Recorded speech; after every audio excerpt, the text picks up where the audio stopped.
11th वाले, 12th वाले और ड्रॉपर वाले इस वीडियो को अंत तक ध्यान से देखना। आप पाओगे कि बहुत सारी यूज़फुल टिप्स आपको मिलेंगी। किस तरह से प्लान कर सकते हो, कैसे 120 दिनों में 99 परसेंटाइल तक पहुंच सकते हैं, आपको किस दिन किस शिफ्ट में कौन सा पेपर टफ मिल जाए, कौन सा इजी मिल जाए।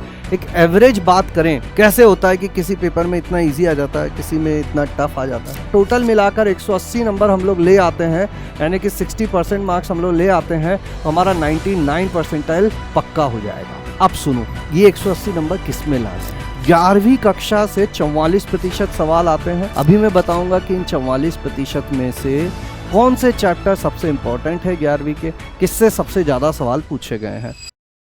हेलो बच्चों, क्या हाल चाल, कैसे हैं आप लोग, कैसी चल रही है आपकी पढ़ाई। मैं अभिषेक जैन स्वागत करता हूं आपका फिजिक्स वाला के सद्बुद्ध प्लेटफॉर्म पर। और आज हम लोग डिस्कस करने वाले हैं एक बहुत ही महत्वपूर्ण बात कि अब बचे हुए दिनों में जनवरी अटेम्प्ट से पहले ऐसा क्या कर लेना चाहिए, किन बातों का ध्यान रख लेना चाहिए ताकि हम 99 परसेंटाइल तक पहुंच पाए।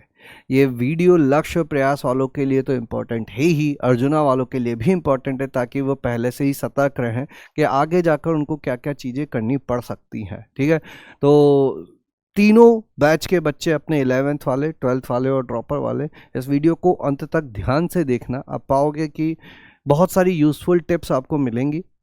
किस तरह से प्लान कर सकते हो, कैसे 120 दिनों में 99 परसेंटाइल तक पहुंच सकते हैं, कितने मार्क्स लाने होते हैं 99 परसेंटाइल लाने के लिए, पर सब्जेक्ट कितने लाने पड़ेंगे, इंडिविजुअल सब्जेक्ट में कितनी चीज़ें करनी पड़ सकती हैं। ये सारी चीज़ें हम लोग डिस्कस करने वाले हैं एक एक करके। ठीक है, तो ध्यान से सुनेंगे सभी लोग। आगे बढ़ने से पहले देखो, मैं उस तरह से हवा में बातें नहीं करूंगा अननेसेसरी। मैं यहाँ पे आपके अंदर ऐसा नहीं कि जोश भरने के लिए वीडियो डाल दे रहा हूँ। मोटिवेशन अपनी जगह है, वो होना बहुत ज़रूरी है, लेकिन मैं यहाँ पे आपको कुछ रियल डेटा दिखाऊंगा, रियल नंबर्स बताऊंगा कि लास्ट ईयर्स में क्या हुआ है, कैसे कैसे कितने कितने स्कोर पर क्या क्या चीज़ें बच्चों को मिली हैं। तो सबसे पहले हम लोग इसी साल 2025 का जो जेईई मेंस हुआ था, उसमें जनवरी और अप्रैल दोनों शिफ्ट का मिलाकर मैं आपको बता रहा हूँ कि कितने मार्क्स पर कितनी परसेंटाइल बनी थी और कितनी रैंक लगभग बनती है ना। तो आप सभी को पता होगा कि 300 नंबर का अपना पेपर होता है, 100 number physics, 100 number math, 100 number chemistry के होते हैं। टोटल मिलाकर आपको स्कोर करना होता है। ऐसे इंडिविजुअल सब्जेक्ट में एक मिनिमम स्कोर करना होता है, लेकिन वो बहुत कम होता है, उसकी ऐसी कोई बहुत ज़्यादा इंपॉर्टेंस नहीं है। टोटल मिलाकर आप कितना स्कोर कर रहे हैं वो सबसे ज़्यादा जरूरी हो जाता है। ठीक है, तो इस टेबल को मैं एक्सप्लेन करता हूँ कि 2025 में कितने मार्क्स पर कितने परसेंटाइल बने थे डिफरेंट शिफ्ट में। तो 24 जनवरी की जो शिफ्ट 2 थी वो सबसे ईजी शिफ्ट रही थी। इसमें 260 नंबर लाने पर 99.9 परसेंटाइल बनी थी और 200 नंबर लाने पर 99 परसेंटाइल बन गई थी। वहीं 127 नंबर लाने पर आपकी कट ऑफ क्लियर हो जा रही थी, मतलब आप जेईई एडवांस के लिए एलिजिबल हो जा रहे थे। ये थी सबसे इजी शिफ्ट। अब सबसे टफ शिफ्ट की बात करते हैं, वो थी 28 जनवरी की शिफ्ट 1। इसमें मात्र 214 नंबर पर ही 99.9 परसेंटाइल बन जा रही थी, 148 नंबर पर 99 परसेंटाइल बन जा रही थी, और कट ऑफ जो गई थी वो अपने 85 मार्क्स पर ही गई थी। मतलब एक चीज़ देखो तुम, जहां सबसे इजी पेपर में 127 नंबर लाने पे जस्ट कट ऑफ पार हो रही थी, वहीं सबसे टफ पेपर में 127 नंबर लाने पे आपकी 98 परसेंटाइल, यानी कि लगभग 30,000 रैंक। मैंने यहाँ रैंक भी लिख दी है कि कितने परसेंटाइल पे लगभग कितनी रैंक बनती है ना। जैसे 99.9 ले आओगे तो आप 1500 के अंदर रहोगे, 99 ले आओगे तो 15,000 के अंदर रहोगे, जो कि एक बहुत बढ़िया डिसेंट सी रैंक होती है, जिसमें आपको एक अच्छे कॉलेज में अच्छी ब्रांच मिल जाती है ना। 98.5 98 तक की बातें मैंने लिख रखी है। मतलब पेपर जो होता है वो अब आपकी किस्मत पे, आपको किस दिन किस शिफ्ट में कौन सा पेपर टफ मिल जाए, कौन सा ईजी मिल जाए। एक एवरेज बात करें, इन सब का एवरेज निकाला जाए, 240 नंबर पे 99 परसेंटाइल और 180 नंबर पर आप 99.9 परसेंटाइल और 99 परसेंटाइल एक्सपेक्ट कर सकते हो। और एक और चीज़ मैं भी बताऊंगा कि ऐसा क्यों बोल रहा हूं कि इस एवरेज पे हम लोगों को फोकस करना चाहिए। 180 नंबर लाने पे अभी हमें काम करना है, और ये मैं रैंडम नंबर नहीं बोल रहा हूँ, पिछले साल का एवरेज बोल रहा हूँ। अभी एक चीज़ और बताता हूँ, इसको ध्यान से तुम लोग देखना, कितने नंबर पे कितनी परसेंटाइल कैसी हुई थी, आप किस जगह स्टैंड करते हैं, इस एवरेज वाले पे ज़्यादा ध्यान देना, ठीक है। अब एक चीज़ बताता हूँ कि सर ऐसा कैसे होता है कि किसी पेपर में इतना ईजी आ जाता है, किसी में इतना टफ आ जाता है। डिपेंड करता है ना। कुछ पेपर इजी होते हैं, कुछ पेपर टफ होते हैं, इसीलिए नॉर्मलाइज किया जाता है, परसेंटाइल निकाली जाती है। क्या हर साल ऐसा ही होता है? 2024 के डेटा की बात करें तो 2024 में आप पाओगे कि जैसे 99 परसेंटाइल की बात करें, अपन इसी नंबर पे अपन फोकस कर रहे हैं, तो सबसे टफ पेपर में 151 नंबर पे था, सबसे इजी पेपर में 236 नंबर पे था, यानी 85 नंबर का डिफरेंस था सबसे इजी, सबसे टफ और सबसे इजी में। वहीं 2025 में ये डिफरेंस कम होके 52 हो गया। कहने का तात्पर्य क्या है कि 2024 में सबसे टफ पेपर और सबसे इजी पेपर में बहुत ज्यादा डिफरेंस देखने को मिल रहा था। एवरेज देखें 74 मार्क्स, मतलब आप तो एवरेज ये मान लो कि अगर सबसे टफ पेपर आया और सबसे इजी पेपर आया तो सेम परसेंटाइल स्कोर करने के लिए आपको इजी पेपर में 74 मार्क्स ज्यादा स्कोर करने थे। अगर किसी बच्चे का सबसे टफ पेपर आया वो 150 नंबर लाया और किसी का सबसे इजी पेपर आया वो 225 नंबर लाया, बराबर ही परसेंटाइल बनेगी, है ना। 2024 में ऐसा था, लेकिन 2025 में एनटीए ने क्या किया, थोड़ा सा इस वेरिएबिलिटी को कम किया। जो एवरेज डिफरेंस था ना वो 47 मार्क्स पे ले आए, मतलब सबसे इजी पेपर और सबसे टफ पेपर में सेम परसेंटाइल बनाने के लिए केवल 48 नंबर का ही डिफरेंस था। और ऐसा देखा जा रहा है तो आगे जाकर लगभग सारी शिफ्ट में एक जैसे पेपर ही आपको देखने को मिलेंगे, और एक जैसे पेपर ही देखने को मिलेंगे, तो वो एवरेज 180 जो है ना वो हमारे सबसे काम का नंबर हो जाएगा कि अगर टोटल मिलाकर 180 नंबर हम लोग ले आते हैं, यानी कि 60% मार्क्स हम लोग ले आते हैं, तो हमारा 99 परसेंटाइल पक्का हो जाएगा। अब सुनो, ये 180 नंबर किस में लाने हैं, तो ये फिजिक्स, केमिस्ट्री और मैथ्स तीनों मिलाकर लेके आने हैं, है ना। फिजिक्स, केमिस्ट्री और मैथ्स तीनों मिलाकर लेकर आने। सर इंडिविजुअल परसेंटाइल क्या होता है? इंडिविजुअल परसेंटाइल जैसे ओवरऑल परसेंटाइल होता है कि ओवरऑल आप कहाँ स्टैंड करते हैं। परसेंटाइल का मतलब तो सबको पता है ना, परसेंटाइल का मतलब ये होता है कि कितने प्रतिशत बच्चे आपसे पीछे हैं। तो जितना आपका अच्छा परसेंटाइल होगा, जितना ज़्यादा परसेंटाइल होगा, उतने प्रतिशत बच्चे आपसे पीछे होंगे। तो ये ओवरऑल परसेंटाइल ही मैटर करता है। सब्जेक्ट वाइज परसेंटाइल का इतना कोई महत्व नहीं है। सब्जेक्ट वाइज आप बहुत अच्छा ले आए, फिजिक्स में बहुत अच्छा ले आए, मैथ्स में उतना अच्छा नहीं आया ना, तो ओवरऑल बिगड़ जाएगा। तो लाना है तो ओवरऑल अच्छा लाना है, टोटल मिला के मार्क्स अच्छे लाने हैं। एक बिल्कुल सिंपल एग्जांपल देता हूँ, एक बच्चा जो है वो टोटल मिला के 180 नंबर लाया है, उसका 99 परसेंटाइल आ जाएगा। लेकिन अगर एक बच्चा जो है वो किसी सब्जेक्ट में तो बहुत अच्छे ले आया और किसी सब्जेक्ट में बहुत कम ले आया, ओवरऑल 180 तक नहीं पहुंच पाया, उसकी परसेंटाइल कम ही हो जाएगी। तो हमें टोटल मिलाकर 180 पर जाने की कोशिश करना है। इंडिविजुअल परसेंटाइल का उतना ज़्यादा महत्व नहीं होता है। एक एग्जाम्पल मैं बता देता हूँ तुमको, जैसे लास्ट ईयर की बात करें तो लास्ट ईयर मैथ्स के पेपर कहीं ज्यादा लेंदी और टफ टाइप के आने लग गए थे। तो मैथ्स में 99 परसेंटाइल लाने के लिए 52 मार्क्स एवरेज लाने थे 100 में से। सबसे टफ पेपर में 41, सबसे इजी पेपर में 67 मार्क्स लाने पे 99 परसेंटाइल बन जा रही थी। वहीं फिजिक्स के पेपर रिलेटिवली इजी आ गए थे, तो यहाँ 99 परसेंटाइल लाने के लिए आपको 81 मार्क्स लाना है। लेकिन आपका टारगेट इंडिविजुअल सब्जेक्टिव परसेंटाइल तो है नहीं, ये तो आपको प्रूव नहीं करना है कि भैया मेरे फिजिक्स में सबसे ज़्यादा परसेंटाइल बन गया। उसका क्या करेंगे, ओवरऑल परसेंटाइल अपना अच्छा होना चाहिए। और केमिस्ट्री में ये 65 था, ये रेंज थी 57 से 70 अलग अलग पेपर में परसेंटाइल 99 परसेंटाइल बनाने के लिए। सबसे टफ में 74, सबसे इजी में 90 मार्क्स तक 99 परसेंटाइल बनी थी, है ना। तो ये मैंने बता दिया आपको कि हो सकता है कि किसी साल मैथ्स टफ आ जाए, किसी साल फिजिक्स टफ आ जाए, किसी साल केमिस्ट्री टफ आ जाए, तो आपको उससे घबराने की जरूरत नहीं है। आपको तो क्या करना है, ओवरऑल परसेंटेज पे, ओवरऑल मार्क्स पे ध्यान देना है। अब सबसे काम की चीज पर आते हैं कि भाई बनाएं कैसे। ये सारी बातें तो आपने कर दी। इसके लिए मैंने क्या किया, पिछले 7 साल 1 2 3 4 5 6 7 साल के जेईई मेंस के सारे पेपर उठाए। इनके टोटल 143 पेपर हैं। 143 पेपर में 4115 सवाल पूछे गए हैं। इन सवालों को बहुत डिटेल में एनालाइज किया मैंने, और मैथ्स के लिए ऑब्वियसली मैं मैथ्स का ही बता रहा हूँ, इसी तरह से आपको फिजिक्स और केमिस्ट्री की चीज़ें भी पता चल जाएंगी, है ना। तो इन सवालों में सबसे महत्वपूर्ण कौन से सवाल थे? सबसे महत्वपूर्ण चैप्टर कौन से थे, हल्का फुल्का उसको समझने की कोशिश की हमने, है ना। तो डेटा से ही जो मैं बताता हूँ, ग्रेड वाइज देखोगे तो 11वीं कक्षा से 44% सवाल आते हैं, 12वीं कक्षा से 56% सवाल आते हैं। ये हर साल का लिखा हुआ है कि किस साल कितने परसेंट 11वीं से आए थे, कितने परसेंट 12वीं से आए थे। तो 11वीं का देखोगे आप 44%, 12वीं का देखोगे 56%। मतलब 11वीं क्या छोड़ सकते हैं पूरी? नहीं। क्या पूरी 11वीं करना जरूरी है? ये भी जरूरी नहीं है। किन के लिए बात कर रहा हूं मैं? जिनका 11वीं बर्बाद है, 12वीं में लक्ष्य में है और 11वीं की चीजें उतनी अच्छे से याद नहीं है, भूल गए हैं, बैकलॉग हो गया है। तो उन लोगों को क्या करना है कि ये 44% पूरा करने के पीछे नहीं भागना है। अभी मैं बताऊंगा कि इन 44% में से कौन से चैप्टर सबसे इंपॉर्टेंट है 11वीं के, किससे सबसे ज़्यादा सवाल पूछे गए हैं। और सेम चीज़ 12वीं के लिए भी मैं आपको बताने वाला हूँ। तो प्रयास वाले तो दोनों में ही देख सकते हैं, वो अपने चैप्टर सेलेक्ट कर सकते हैं। लक्ष्य वाले देख सकते हैं कि भैया उनके लिए काम की चीज़ कहाँ पर रखी हुई है।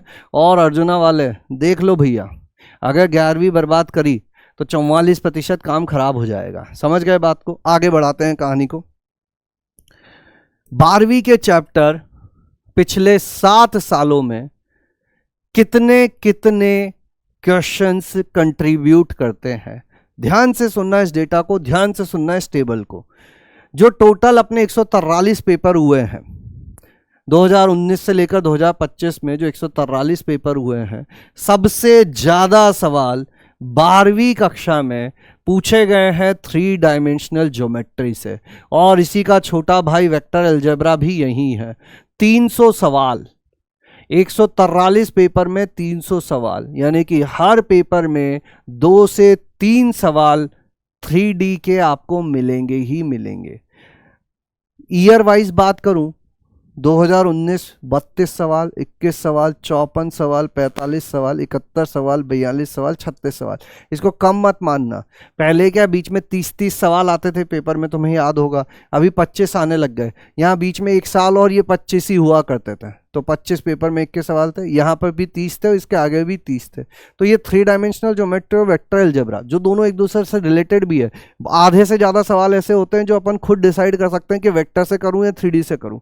ये दोनों साथ साथ चलते हैं। जैसे मैट्रिक्स और डिटर्मिनेंट भाई भाई हैं, वैसे ही 3D और वेक्टर अलजेब्रा भी भाई भाई है। अगर इसको आपने कर दिया तो ये मान लो आपके 4 सवाल तो पेपर में पक्के आने ही आने हैं। एक थोड़ा सा ब्रेकअप बताता हूं मैं आपको। 180 नंबर की बात हुई थी, एक एवरेज 60-60-60 नंबर तीनों सब्जेक्ट में पकड़े। 60 नंबर लाने के लिए आपको कितने सवाल करने हैं? 15 सवाल सही करने हैं। 15 चौक 60 नंबर आपके आ जाएंगे। 25 सवाल आपके सामने, 15 सवाल आपको करने हैं। 1 घंटे का समय है, 4 मिनट में 1 सवाल करना होगा। 15 सवाल कैसे श्योर करें, कैसे इंश्योर करें? तो वेक्टर और 3D अगर आपने अच्छे से कर लिया तो 4 सवाल तो आपके ऐसे ही हो गए 15 में से। समझ रहे हो? पूरी गणित एक तरफ, 15 सवाल में से 4 सवाल इनके, 11 सवाल पूरी गणित के। कितनी अच्छी बात है ये। थोड़ा सा चैप्टर लेंदी है, टाइम मांगता है, लेकिन फिर भी वेटेज तो देखो तुम। एक चैप्टर, 2 चैप्टर आपको 4 सवाल दे रहे हैं और बाकी 29-28 चैप्टर आपको बाकी के सवाल दे रहे हैं, 20 सवाल दे रहे हैं, है ना। तो ये बहुत महत्वपूर्ण हो जाता है। और ऐसे ही एक और चैप्टर का सेट है मैट्रिक्स एंड डिटर्मिनेंट। ये तो उतना रिलेटिवली टफ है भी नहीं। इससे भी देखोगे तो 143 पेपर में 295 सवाल पूछे गए हैं, यानी कि हर पेपर में 2 सवाल भी पूछे गए हैं। मतलब 2 सवाल एवरेज मान ही सकते हो। 2, 2, 4, 2, 6 सवाल हो गए 15 में से। 9 सवाल की और बात कर रहा हूं मैं आपसे। डेफिनेट इंटीग्रेशन डेफिनेटली बहुत ही इंपॉर्टेंट टॉपिक है और इसका एक छोटा भाई है, वो है कहाँ गया? Application of integral. फिर से इन दोनों की बात करूं मैं। डेफिनेट इंटीग्रल 212 सवाल आपको यहाँ देखने को मिलते हैं और एप्लीकेशन ऑफ इंटीग्रल से 133। तो ये दोनों भी मिला लें अपन तो 2 सवाल और यहाँ से आ गए। तो 2, 2, 4, इन दोनों को मिला के 2, 6 और 2, 8 सवाल 12वीं के इन 4 चैप्टर से आने वाले हैं। इसके अलावा एक दो छोटी छोटी सी चीजें बताता हूं। ये जो होता है अपना डिफरेंशियल इक्वेशन, इससे लीनियर डिफरेंशियल इक्वेशन से ही मैक्सिमम सवाल आते हैं। ये एक बोनस है, छोटू सा चैप्टर है, बहुत ज्यादा मेहनत नहीं मांगता है, हल्के फुल्के प्रैक्टिस करके इसके सवाल हो जाएंगे। ये एक इंपॉर्टेंट चैप्टर है। उसके बाद अब इसमें से जिसको तुम लेना चाहो उसको ले सकते हो। एप्लीकेशन ऑफ डेरिवेटिव आता है अगले नंबर पे, प्रोबेबिलिटी फंक्शन हो सकता है तुम्हारा उतना स्ट्रॉन्ग हो या नहीं हो, मैंने तुम्हें बता दिया क्या तो तुम्हें कर ही लेना है, इनको छोड़ने की गलती हम नहीं कर सकते। यहाँ पर देखोगे limits of function, continuity, differentiability, छोटे छोटे चैप्टर होते हैं, बहुत ज़्यादा बड़ी चीज़ें नहीं होती है। क्या कर लेना है बाकी चैप्टर में, बाकी चैप्टर के लिए इतना काम कर लेना है कि अगर उनसे ईजी सवाल आए तो वो हम आसानी से कर पाए, उनसे ईजी सवाल आए तो वो हम आसानी से कर पाए। समझ गए बात को? तो ये 12वीं की बातें हो गई। इसी हिसाब से 11वीं पे आ जाते हैं।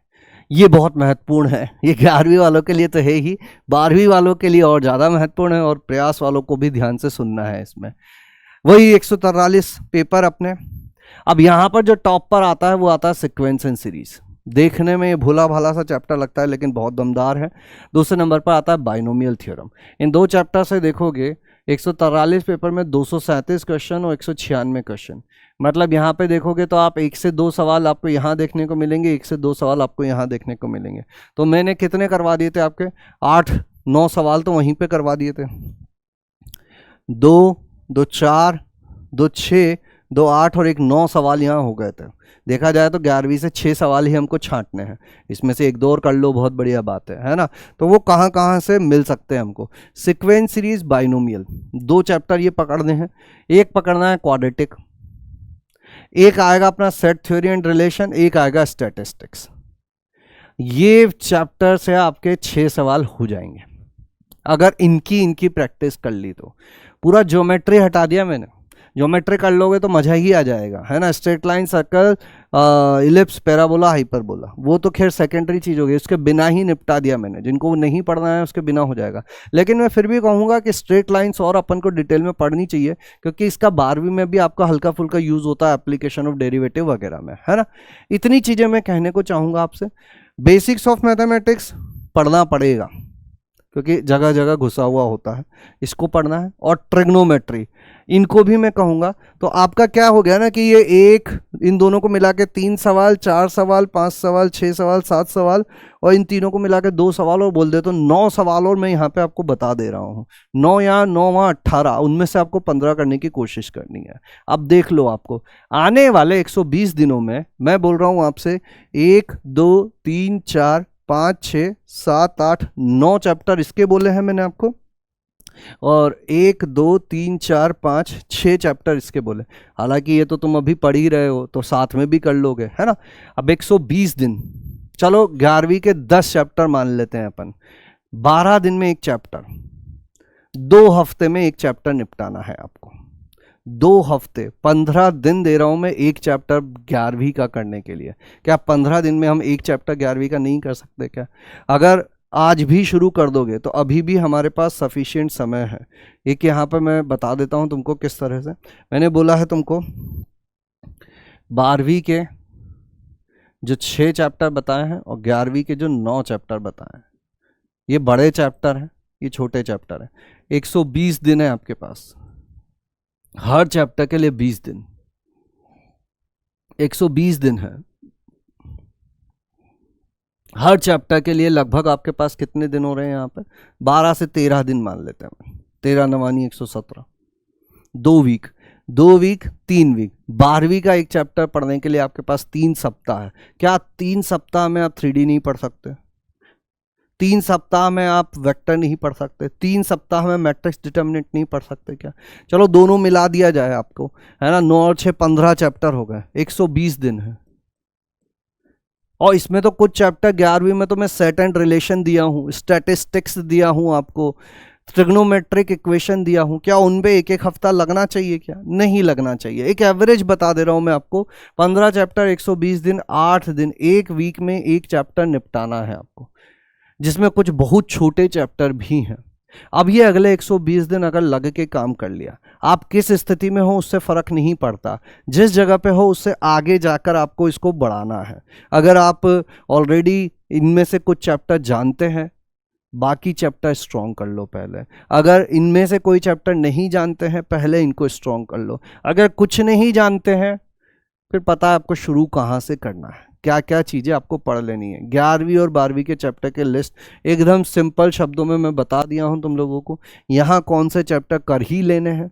प्रोबेबिलिटी छोड़ दो, नहीं हुआ तो पीएनसी छोड़ दो, नहीं हुआ तो कोई फर्क नहीं पड़ता। यहाँ पर अपन ये कैलकुलस वाला पार्ट भी मैं बोलूँगा, आईटीएफ छोड़ दो, नहीं हुआ है तो। क्यों बोल रहा हूँ कैलकुलस वाला? अगर तुमने सही से फंक्शन पढ़ लिया तो हल्का फुल्का लिमिट हो जाता है, लिमिट सही से कर लिया तो कंटिन्यूटी डिफरेंशियबिलिटी भी हो जाता है। तो वो सेकंड लेवल पे आएगा। फर्स्ट लेवल में पहले ये चैप्टर करने हैं 12वीं के, और 11वीं के ये चैप्टर करने हैं। अच्छे से इस टेबल को देख लेना, तुम्हें पता चल जाएगा कि ये ऐसा नहीं है कि एक बार की बात हो गई। हर साल कंटिन्यूसली इससे ज़्यादा सवाल आए हैं। बाइनोमियल से हर साल ज़्यादा सवाल आए हैं। पीएनसी नहीं बोल रहा हूँ मैं, मत करो, छोड़ दो, उसकी जगह क्वाड्रेटिक पे दिमाग लगाओ, लगभग बराबर है। स्ट्रेट लाइन कर लो, यूजफुल रहेगी। स्टैटिस्टिक्स भैया फॉर्मूला बेस्ड है, हल्की कैलकुलेशन होती है। सेट थ्योरी, रिलेशन, ट्रिग्नोमेट्री और बेसिक ऑफ मैथमेटिक्स, इतनी चीज़ों में बोल देता हूँ।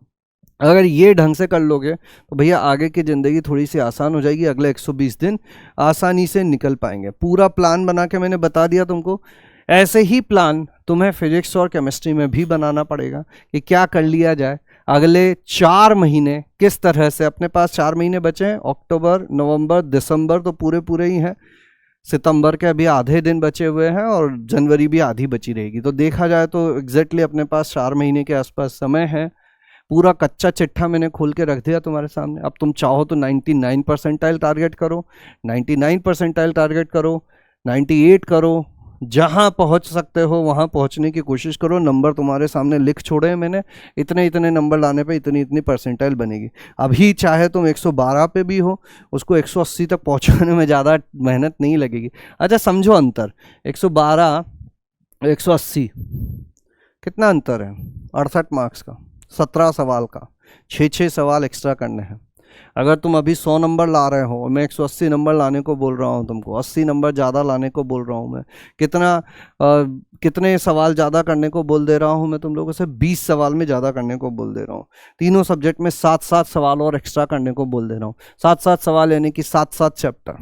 अभी जो 15 बोले वो 15 चैप्टर भी नहीं बोल रहा हूँ मैं तो, 7 इसके 14 चैप्टर हो जाएंगे। 120 दिन है, आराम से कर सकते हो, कोई दिक्कत की बात नहीं होगी, बशर्ते स्ट्रिक्टली फॉलो किया जाए इस प्लान को।